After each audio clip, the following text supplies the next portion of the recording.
വെള്ളിയാഴ്ച പ്രവാസികൾക്ക് ഒരു പെരുന്നാളിൻ്റെ അതേ അനുഭവമാണ്. വ്യാഴാഴ്ച വൈകിട്ടേ അതിനുള്ള ഒരുക്കങ്ങൾ തുടങ്ങും. അലക്കൽ, ഭക്ഷണം വെക്കൽ, അങ്ങനെ പലവിധമായിട്ട്.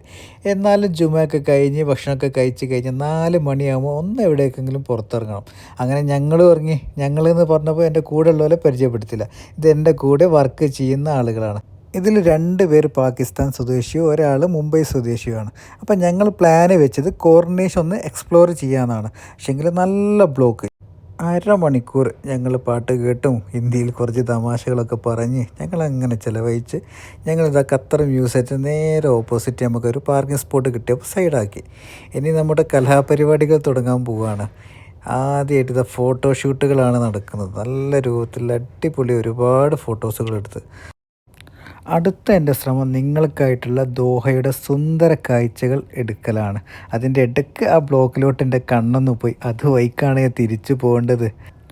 ഗസലിൻ്റെ താളത്തിൽ തിരമാലയടിക്കുന്ന കടൽ, അതിന് ചുറ്റും സുന്ദരമായ പല മോഡലുകൾ, പല ഡിസൈനുകൾ, അത്യാധുനിക ബിൽഡിങ്ങുകൾ. ഇവിടെ ഇങ്ങനെ നിന്ന് നോക്കുമ്പോൾ ഒരു പ്രത്യേക അനുഭൂതിയാണ്. അത് പറഞ്ഞറിയിക്കാൻ പറ്റില്ല. ഇവിടെ നിന്ന് 100 മീറ്റർ ബാക്കിലോട്ട് മാറിയാൽ ചരിത്രത്തിൽ ഇടം പിടിച്ച കണ്ടെയ്നറുകൾ കൊണ്ട് മാത്രം നിർമ്മിച്ച വേൾഡ് കപ്പ് നടന്ന 974 സ്റ്റേഡിയമാണ് ആ കാണുന്നത്. വീണ്ടും ഖത്തറിൻ്റെ സുന്ദര കാഴ്ചകൾ നിങ്ങൾക്ക് ലഭിക്കാൻ നമ്മളെ യൂട്യൂബ് ചാനൽ സബ്സ്ക്രൈബ് ചെയ്യാൻ മറക്കല്ലേ. CP Mallu vlog. Thank you for watching.